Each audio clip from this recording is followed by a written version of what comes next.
when you arrived at a conclusion that India is not cooperating with the Canadians on the investigations? So I don't have any further comment on that beyond what the two countries have said publicly. We have urged them to cooperate, and will continue to urge them to. India is saying they have not received any evidence from the Canadians. And I will defer to those two countries to speak to the relevant status of the matter. Prime Minister Trudeau yesterday said that he has shared with the Americans, U.S. government, their evidence of their Indians' involvement. Have you seen those? What's your thought? I'm not going to speak publicly to those private conversations. One more question. The last 24 hours, several Air India flights have received threats, bomb threats, and several of them have been grounded. One of the flights from Mumbai to Chicago had an emergency landing somewhere in Canada.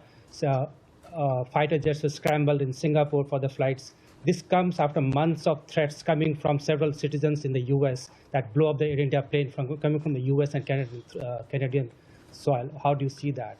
Would you be taking action against those individuals who have been threatening for blowing up Air India planes? So obviously any kind of threats against commercial aviation are inappropriate and matters that are dealt with extremely seriously by our own law enforcement agencies, and I would refer to those law enforcement agencies. Will you take steps that such threat doesn't come from the U.S.? Again, I will. I think it's a matter for law enforcement agencies, predominantly the Department of Justice, to speak to as a first instance. How these investigations are going to impact India-U.S. relationship?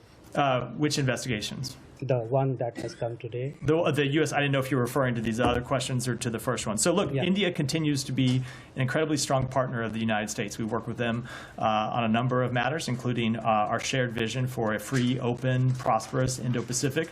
And when we have concerns, we have the kind of relationship where we can take those concerns to them and have very frank, candid conversations about those concerns, and that's what we've been doing. And one final question. Is India cooperating with the U.S. in parts of investigation? So I'm not going to speak to the matter publicly. That's a question that, again, when it comes to the investigation itself, ought to be